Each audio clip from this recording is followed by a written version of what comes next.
ဒီမှာကြည့်တဲ့ညီကိုတွေနဲ့ဒီမှာဆရာရန်ကုန်လာတဲ့ဆရာတောင်းစီတို့ဥဆောင်ပြီးတော့မှဒီကျန်းစာဟိုအစ်တဲ့တော့ဒီမှာဒီယေရှုဘုရားရဲ့တက်တော်စင်ကာတုံးရုံလုံးပေါ်ထားတဲ့ကာတုံးနဲ့ဒီချင်းစာအုပ်တွေကျန်းစာအုပ်တွေတို့ဒီစက်ကတဲ့ကိုယ်ပဲဖြစ်တယ်ဒီမှာလာစက်ကတာဟာလေလုယာအာမင်အတင်းတော်လည်းအများကြီးဒီမှာလာပြီးတော့ဘုရားကျောင်းမှာလာစက်ကတာအဲ့တော့စက်ကတဲ့ဒီလိုဟာပါဒီနေ့လိုပါနော်နမရနပြိုပေါ့နော်တကောင်မှာစက်ကလိုက်တာနော်ဘုရားကိုနော်ဒီနေ့ဒီမှာအလောက်ကောင်းတဲ့ဒီမှာသူများတဲ့တော့အများကြီးရှိတယ်ဒီမှာလာစက်ကတာတို့တို့ဘုရားကြီးကောင်းတယ်လားမကောင်းတယ်ဘူးလားအေးနားနေဝါတော့ပဲချင်းမောဘူးဟာလားဒီမဲ့နဲ့အဲ့တော့နော်နားနေတာဆက်ပြောမယ်အဲ့တော့ဘုရားကြီးကောင်းတယ်ပါတယ်ကျွန်တော်သိပေါ်မှာနောက်ကဘုရားကြီးကောင်းတယ်ပါတယ်ယုံကြည်သူသိတော်တိုင်းပေါ်မှာဒီနေ့တော့ဘုရားကြီးကောင်းတယ်ပါတယ်ယုံကြည်သူသိတော်တိုင်းပေါ်မှာဘုရားကြီးကောင်းတယ်ပါတယ်ယုံကြည်သူသိတော်တိုင်းပေါ်မှာဘုရားကြီးကောင်းတယ်ပါတယ်ယုံကြည်သူသိတော်တိုင်းပေါ်မှာအဲ့ဒီတော့ဘုရားကြီးကောင်းတယ်လို့လောက်တယ်မှာဒီနေ့တော့ဘုရားကြီးကောင်းတယ်ပါတယ်ကျွန်တော်တို့လောက်တယ်ပေါ်မှာ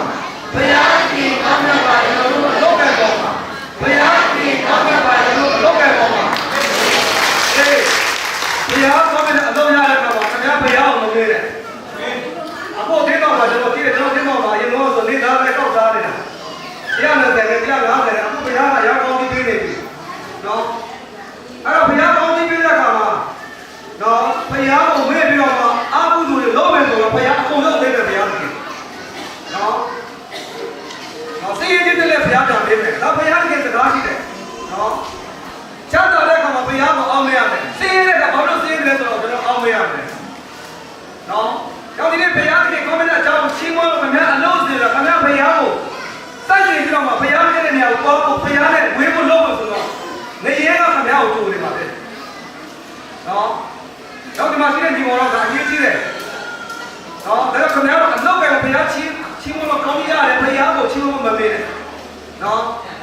အဲ့တော့ဆရာပြောချင်တယ်နော်ဒီနေ့အဲ့တော့တော့ဘုရားကြီးကောင်းရပါတယ်နော်သာသနာပြုဆရာတွေပေါ်မှာတင်းတင်းတော့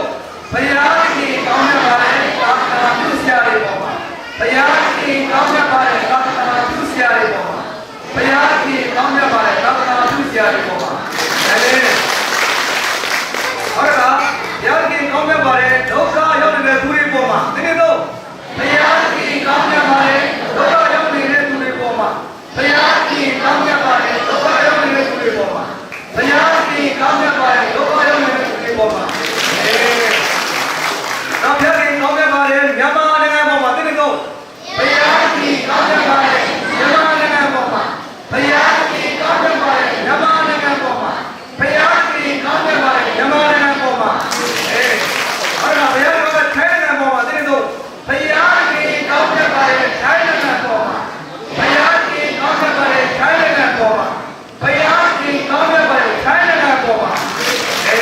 နော်ဒီကလို့တော့မှာနော်ဘုရားကြီးကောင်းရကျွန်တော်တို့ဆွေမျိုးတွေပေါ်မှာတင်းတော့ဘုရားကြီးကောင်းရပါတယ်ကျွန်တော်တို့ဆွေမျိုးတွေပေါ်မှာဘုရားကြီးကောင်းရပါတယ်ကျွန်တော်တို့ဆွေမျိုးတွေပေါ်မှာဘုရားကြီးကောင်းရပါတယ်ကျွန်တော်တို့ဆွေမျိုးတွေပေါ်မှာဟုတ်လားဘုရားကြီးကောင်းရပါတယ်လူတိုင်းပေါ်မှာတင်းတော့ဘုရားကြီးကောင်းရပါတယ်လူတိုင်းပေါ်မှာဘုရားကြီးကောင်းရပါတယ်လူတိုင်းပေါ်မှာဘုရားကြီးကောင်းရပါတယ်လူတိုင်းပေါ်မှာနော်ချင်းမလို့လေဘုရားကြီးအားရတယ်လေနော်ဒီနေ့ကျွန်တော်တို့ကဒီနေ့ဘုရားရှိလို့ကျွန်တော်ရှိနေတာဖြစ်တယ်ဘုရားကမရှိကျွန်တော်ဒီနေ့အဲ့ရှိလို့မသိနိုင်ဘူးနော်ဘုရားမရှိဘူးလို့ဆိုတော့ဒိတ်ဖြစ်တယ်ဘုရားမရှိဘူးလို့ဆိုတော့သူကလူမိုက်ဖြစ်တယ်ဘုရားမရှိဘူးဆိုတဲ့လူကြီးဘုရားကိုမကြောက်ဘူးအဲ့လိုလူမိုက်ဆွေးမြေ့ယိုယွင်းပြီးတော့မှပြည့်စည်တဲ့နေရာမှာလမ်းဆုံးတယ်နော်အဲ့တော့ဒီမှာတို့ဒီဘုရားကြီးရှိတယ်တော့ဘုရားကြီးကိုတို့ချီးမွမ်းမယ်ဘုရားကြီးကိုတို့မလုံးသားနဲ့ပို့ွယ်မယ်နာဝိနဲ့ပို့ွယ်မယ်ရှိတဲ့နေရာမှာရောက်ရမှာခင်ဗျားအိတ်တဲ့နေရာမှာခင်ဗျားနေတဲ့နေရာမှာတော့ပေါ်တဲ့နေရာမှာလိုက်တယ်မှာဘုရားကြီးကျွန်တော်တို့ကြည့်ရှုဆောင်ပါတယ်ဒီဘုရားကြီးဒီအသက်ရှင်တော်ဘုရားဖြစ်တယ်အနန္တတဘုရှင်ဘုရားဖြစ်တယ်မြတ်တော်အနန္တနဲ့ပြည့်စုံတော်ဘုရားဖြစ်တယ်ကိတိချင်းထာဝရပြည့်စုံတော်ထာဝရတပြည့်စုံတော်ဘုရားဖြစ်တယ်ကျွန်တော်တို့ကိုဒီနေ့တော့အပင်နေရတော့မှဘုရားကြီးကကိတိထားတယ်ဘုရားဖြစ်တယ်ဒါကြောင့်ဒီလိုဘုရားကြီး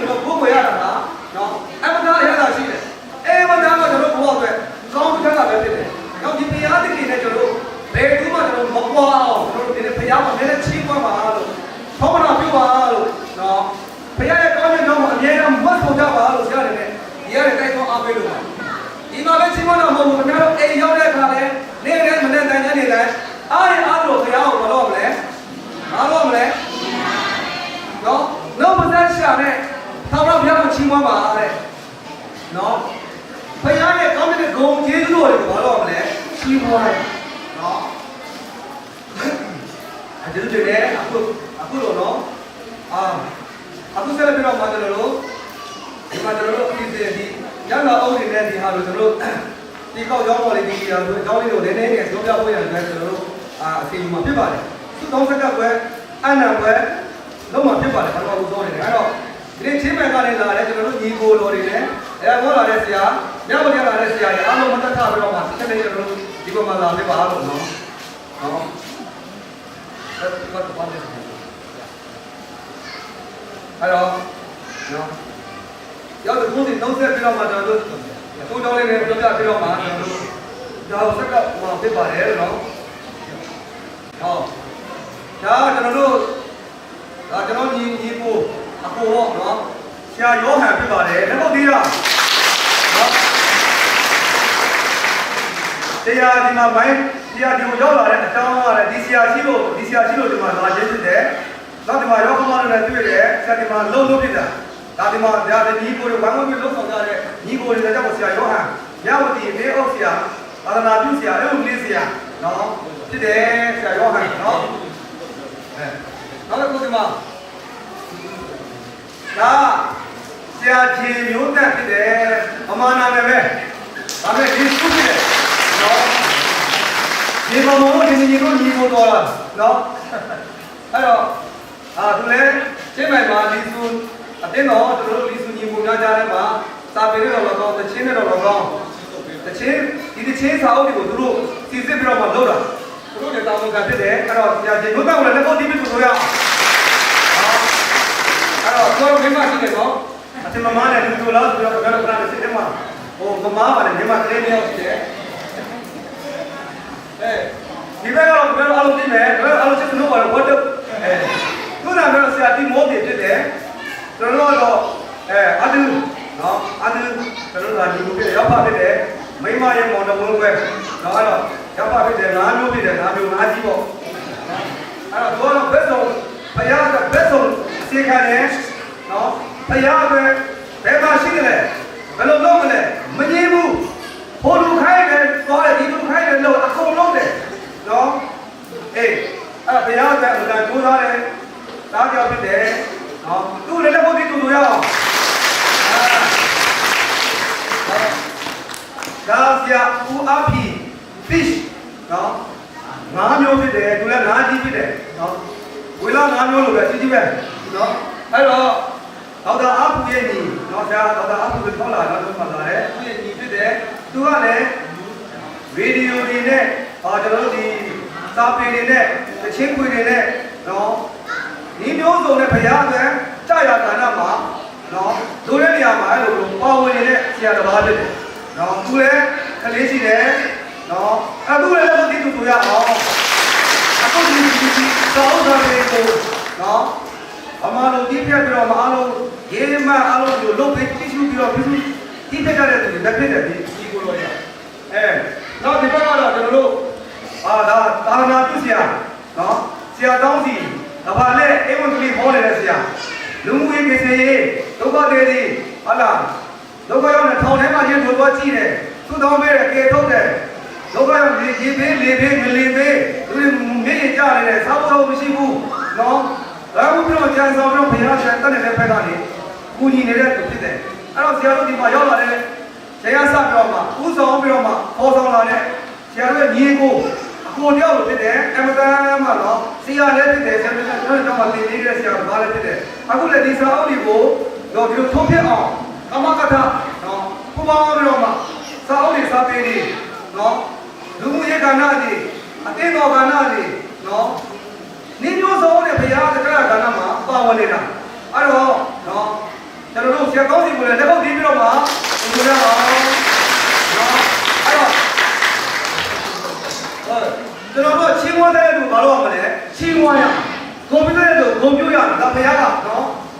ဘုရားကလို့ရှိတာအဲ့တော့ဒီဆရာတွေကတဲ့ဘုရားအတွက်နေမနာညမအား နော်သိုးစားတဲ့သူဖြစ်တယ်စဉ်းစားနေတဲ့ဘုရားအကြောင်းဘယ်လိုမလုပ်ရမလဲဆိုတော့ကိုနေတယ်နော်ဘုရားနဲ့ပတ်သက်လို့ဥပ္ပိပန်ပြီးတော့မှနေတကာနဲ့နော်လုပ်နေတဲ့သူဖြစ်တယ်ဒါကြောင့်ဘိုးတော်ဒီဆရာတွေကိုမတန်းကျွန်တော်တို့လည်းတတိယတဲ့သုတောင်းကိုကြီးပါခုနနာမည်လေးဒီကိုမမေ့နေတယ်သုတောင်းကိုတတိယတဲ့ဘောလျာလာတယ်ဘုရားကလည်းအောင်မြင်ရဖို့ရတယ်ဆိုတော့သုတောင်းကိုကြီးပါကျွန်တော်ဒီတော့လည်းချစ်လို့လို့ဒီမှာလာပြီးတော့မှအဲ့ဒါဖြစ်ပါတယ်လို့နော်အဲ့တော့ဒီလိုတည်းလေကျွန်တော်ဟုတ်ပြီဒီနေ့ကျွန်တော်တို့လာရတဲ့အကြောင်းရင်းနဲ့ဒီမှာအဓိကအကြောင်းရင်းကိုပြောမှာဖြစ်ပါတယ်။ကျောင်းတော်တစ်ပိုင်းနောက်လိုက်ဆိုပါဘုရားသခင်အခွင့်မရှိပဲအဘယ်သူစားရသနည်းဟုတ်ပြီဒါပဲဒီနေ့နွားတကောင်စားရတာဘယ်သူအခွင့်လဲဘုရားသခင်အခွင့်ကြောင့်နို့နနုမဒန်နပေဟောမဒန်အပြည့်အနာစာမရှိတဲ့နွားတကောင်ပူဇော်လိုက်တယ်ဒါဘယ်သူလို့လဲဆိုရင်ဘုရားသခင်ခွင့်ရှိလို့ကျွန်တော်တို့စားရတာဖြစ်တယ်အဲဒါကြောင့်ဒီနေ့အကောင်းဆုံးပေါ့ကျွန်တော်တို့နေ့လေစားလဲဘုရားရှင်ပြင်ဆင်ပေးတယ်နောက်ပြီးတော့ဒီမှာအင်မတန်မှကျမ်းစာနဲ့သချင်းစာအုပ်တွေလည်းကျွန်တော်တို့ရရှိတယ်ဒါလည်းဘုရားရှင်စီစဉ်ပေးတာပဲဘုရားသခင်အခွင့်မရှိဘဲဘယ်သူမှဖြစ်မလာဘူးဘုရားရှင်ကတတ်နိုင်တဲ့လူဖြစ်တယ်အနန္တတကိုးတော်ရှင်ဖြစ်တယ်ပေးကနိုင်တဲ့လူဖြစ်တယ်အဲဒါတော့ကျမ်းပိုက်တစ်ပိုက်လိုက်ဆိုပါငါ၏ဘုရားခင်သည်ဘောမနုဘောရ၌စံပေတော်မူသောစီးစိမ်ရှိသည့်အတိုင်းတင်တို့လိုရှိသမျှကိုယေရှုခရစ်အားဖြင့်ပြေဝဆုံးနေစေသည်ငါတို့ဟာအောင်မြင်ခြင်းခွင့်ပေးခဲ့တော့ဘုရားခင်ကျေးဇူးတော်သည်ကြီးလာစွာကလည်းကြံခဲ့တယ်သခင်ယေရှုအားဖြင့်ငါတို့ဟာအောင်မြင်ခြင်းခွင့်ပေးခဲ့တော့ဘုရားခင်ကျေးဇူးတော်သည်ကြီးလာစွာကဒီနေ့ကျွန်တော်တို့လိုတရတဲ့အောင်မြင်တဲ့တိုးတက်တဲ့ကျွန်တော်တို့ဘဝမှာတပြည့်ပြည့်နဲ့ပြည့်စုံလာတယ်ကျွယ်ဝလာတယ်အဲ့ဒါအားလုံးကတော့ကျွန်တော်တို့အစွမ်းစားကြောင့်မဟုတ်ဘူးကျွန်တော်တို့တတ်နိုင်လို့မဟုတ်ဘူးဘုသူကြောင့်လဲဆိုသခင်ယေရှုကြောင့်ကျွန်တော်တို့ဒီလိုကျွယ်ဝသောအသက်တာကိုဘုရားတင်ပေးတယ်သခင်ယေရှုကြောင့်အောင်မြင်ခြင်းကိုပေးတယ်သခင်ယေရှုကြောင့်ဘယ်တနည်းရွာဖြစ်လာတယ်သခင်ယေရှုကြောင့်ဘုရားကြောင်းဖြစ်လာတယ်သခင်ယေရှုကြောင့်ကလေးတွေတစ်နှစ်ပြောင်းရတယ်ခရစ်ဘုရားစကားနားထောင်ပြီးပါအားကြောင့်ဒီလိုတိုးတက်အောင်မြင်တာဘုရားခင်ကျေးဇူးကဘုသူစီရလဲဆိုသခင်ယေရှုကြောင့်ပဲသခင်ယေရှုတော်မပါရင်ကျွန်တော်တို့ဘာမှမတတ်နိုင်ဘူးတဲ့ယောဟန်ခန်းကြီး56မှာပြောငါမပါရင်သင်တို့ဘာမှမတတ်နိုင်ဘူးတဲ့ဒါကြောင့်ကျွန်တော်တို့တတ်နိုင်တာကျွန်တော်တို့ထိုက်တယ်လို့မဟုတ်ဘူးကျွန်တော်တို့တော်လို့တတ်လို့မဟုတ်ဘူးဘုသူကြောင့်လဲဆိုသခင်ယေရှုကြောင့်ဖြစ်တယ်အခုဒီတစ်ချင်းစာအုပ်ဘလောက်တန်လဲဆိုရင်ဘာနဲ့လားအားလုံးဆိုရင်ဘလောက်တန်လဲအားလုံးဆိုရင်နင်လာပါအားလုံးစူးစမ်းခဲ့တာစက်ကခဲ့တာပုံသိထုတ်ဝယ်တာဆိုတော့အဲ့ဒါတော့ကိုဘတ်တရားအလကားနေရရတယ်ဆိုရင်ဘာနဲ့တောင်းအလကားရပြီဒီနေ့ခင်ဗျားတို့အသိတော့ဘာနဲ့တောင်းအာမင်ဘာနဲ့တောင်းရပြီတရားကြောင့်တောင်းကြည့်ရပြီဒါနဲ့တောင်းလာပုတ်ပေးတယ်နောလည်းတကောင်ပေးတယ်ဒါအခင်ယေရှုကြောင့်ပဲသခင်ယေရှုကြောင့်ရခင်ဗျားတို့ကျွန်တော်တို့တတ်တာတော့မဟုတ်ဘူးဆရာလည်းမတတ်နိုင်ဘူးဘာတတ်တိုင်းဆိုဘယ်သူရှောင်းလဲဆရာလည်းမတတ်နိုင်ဘူးဘူးမှမတတ်နိုင်ဘူးအဲ့ထဲမှာလည်းမရှိဘူးဆိုတော့ဘာတတ်တိုင်းကိုတတ်နိုင်လဲဆိုဘုရားတတ်နိုင်တယ်သခင်ယေရှုကလည်းဒီဘုရားပြင်ပေးတယ်ပြင်ပေးတော့ဒီမှာဆရာအဖီတို့ဆရာကျေမျိုးတန်တို့ဆရာဒေးဗစ်မော့စ်တို့ခရိယာစာပေဘက်ကတနေ့ကိုထိုင်ပြီးမှမရမနာကြိုးစားပြီးတော့အကောင်းဆုံးပုံလေးထုတ်ဝေပေးတော့အုပ်ရ1000တောင်းတအုပ်ကိုတရားအုပ်ရ1000ဆိုရင်ဘာတတန်အုပ်ရတော့တန်တယ်အဲ့တော့တေချာယုံတေပြီးသားပါအလကားရတယ်ဆိုပြီးဘုရားပြည့်မလို့နဲ့လာဖျားပေးတဲ့လက်ဆောင်တာဖို့ရှိတယ်အဲ့ဒါကြောင့်ဒီနေ့ဘယ်သူမှမတုံးသေးဘူးတို့ဘုရားကြောင့်မစတုံးတာဒီစာအုပ်ဒီဘုရားကြောင့်မစတုံးဆက်ကပြီးမှမြန်မာပြည်ယူသွားတယ်မြန်မာတိုင်းကလုံးသုံးပါဒါကြောင့်ဒီနေ့ဒီမှာစ ဆုတောင်းပွဲလုပ်မယ်ဆုတောင်းပွဲလုပ်တယ်အဲဒါကြောင့်ဒီနေ့ဘုရားခင်ကိုစက္ကန့်နဲ့ဆုတောင်းတယ်ကိုအမှုရာတို့ကိုဘုရားခင်နိုင်အပ်တော်တို့ပြုတဲ့ဘုရားခင်စီရင်တော်မူပြီးလို့စာလကျမ်းမှာပြောထားတယ်ကျွန်တော်တို့လုပ်ရမယ့်အလုပ်အားလုံးဘာမှမလုပ်ခင်ဘုရားခင်ကိုအပ်မယ်ဘုရားခင်ကိုဆုတောင်းမယ်အလူရှင်တွေကိုဆုတောင်းမယ်အဲဒါကြောင့်ဆရာတော်လိုက်ဆိုပါဒီကျမ်းစာအုပ်နဲ့ဒီအရာတွေအတွက်ဆရာတော်လိုက်ဆိုပါကျေးဇူးမတင်တဲ့လူကမတိုးတက်ဘူးကျေးဇူးတင်တတ်တဲ့လူကိုဘုရားခင်ကြီးမြင့်တယ်ကျေးဇူးတင်တတ်တဲ့လူကိုဘုရားခင်ကြီးမြင့်တယ်ကျေးဇူးတင်တယ်ဆိုရင်တော့မကောင်းလာအောင်မယ်မတင်တော့တော့ဟိုဘက်ဆရာကျောင်းဟာစီရောက်သွားမယ်ဟုတ်ပြီအဲဒါကြောင့်ဆရာတော်လိုက်ဆိုပါဘုရားခင်ကိုကျေးဇူးတင်ပါသည်စာအုပ်ထုတ်ပေးတဲ့ဆရာဒေးဗစ်မော့စ်အဖွဲ့ကိုကျေးဇူးအများကြီးတင်ပါသည်ဆရာတော်ကတော့ညီကိုဖြစ်တဲ့အတွက်ကျေးဇူးတင်ကြမလို့ဆရာတော်လည်းကျေးဇူးတင်ပါလေလို့ပြောဒါကြောင့်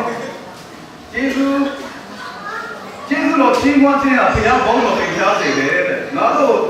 မြောက်ပေးနေတာမဟုတ်ဘူးသူ့ကိုမြောက်ပေးနေတယ်ဆိုဘုရားကိုကျေးဇူးတင်တယ်ပြောနေတာသူကဘုရားကတောင်းပြီးတဲ့ဘုရားကစစ်စစ်ပေးတဲ့ကျေးဇူးတင်တယ်အဲဒါကြောင့်ဘုရားကိုချင်းမွန်းရင်းနဲ့ဒါလို့ဆက်ကလည်းဆရာတော်ကချင်းဒီတဲ့ချင်းတော့အားလုံးဒီချင်းစားလို့ဒီလိုတောင်းပြမယ်အားလုံးပုတ်ပတ်ပုတ်ချတယ်ကျေးဇူးတင်တယ်အားလုံးတောင်းတော့မယ်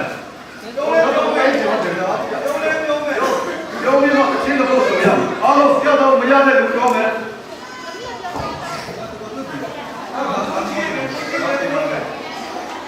အောင်လို့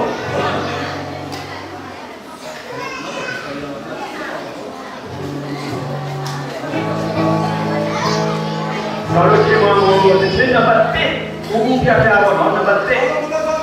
အားလုံးမသက်သက်ပြီးဒီမှာမယ်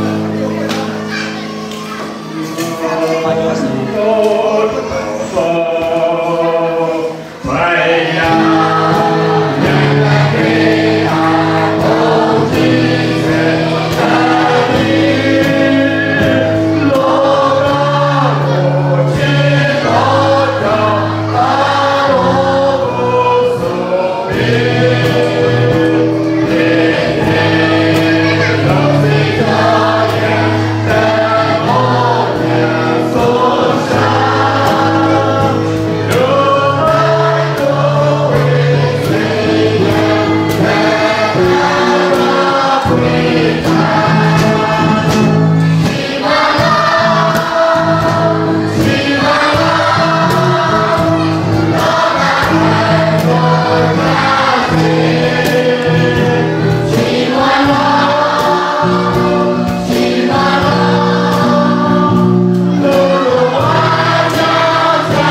아무天的今年，农牧头的嘛，在第一个那么指数的哩，最大的一类指数就是那么题目上的项目呗嘞，那么你呢，第一个说一张杂布或者错布，这项目呗嘞，那么啥呢，都是你给他说CMF， 马巴达布、莫达布提出这项目呗嘞，不是说那指的是呢，我啥的项目呗是什么？我比。我上面都做了那么，这块儿农民听不了，我上一代面就是的那么，农民听不了，都的那么，要么比他低了，当老板你的钱啊别帮我停下不对，这个那是当家呀，钱多该你嘛，阿龙那是当呀，阿龙那是当嘛，就说我不对嘞，他说别多了哈，当家都别，今年都别，当年都别。不要不单单靠也不行吧，现在第三欧啊天，不要光到天下不一样，光到必须吧，因为我是这个介绍欧天，我是光到天下不一样，啥天也我是不是干那嘛的，这个介绍欧不嘛偏见，背对背的，这个介绍欧不嘛偏见，再不对背的，能看到人不嘛不对背的，起码比说到人家阿龙的位置上有点是吧？第三天要我也不要去这边个讲，这个地方嘞，你这个这个呢，你我呀，那个边快差不多这个地方嘞，我看到过呀，人家都会给到，像这个模式呢，像上北快的这个地方嘞，这个快的阿拉木家嘛，都在这个，现在这是这个，我两位的都是呗，这个呢，这个呢，阿拉木把它变成模式样。你的钱要不要？人家都弄谁吧？起码钱得朝这个贵谁吧？起码钱得啥的，起码他那样的，也许别那么的，骗了谁吧？起码我家能弄谁吧？那老大人嘛，谁家人嘛？老大还有人嘛？起码他到啥的也起码他到样的，阿龙的，你老板都是亲家阿弟，别那怕亲家，有时候也起码我家是骗谁吧？人家会背吧？我这个你这个傻逼咯，你讲那个表面的，你要讲那不正面的，你怎么个正面有啥点都有的地方，不要帮我添加对吧？阿龙的不要帮我再找些对吧？把我上项目，我不得嘛表达那么，这就叫说我们这个说把我上的项目，第一个说，MTM 这个项目，在这个可是就是你都给他说，先给他说，可比那这里，design 给他说，我不打不。CRF 投资在那边也是美国的我这个家，我们只说在那边，我国的美国的农民都多少次，上那里投到嘛投家在那边也是美国的，许多美国的，很多的是不是今年都过很多次，农民都多少次比这边这个地的讲呢，也是美国的讲也许别那么的啥个那么的讨论呀。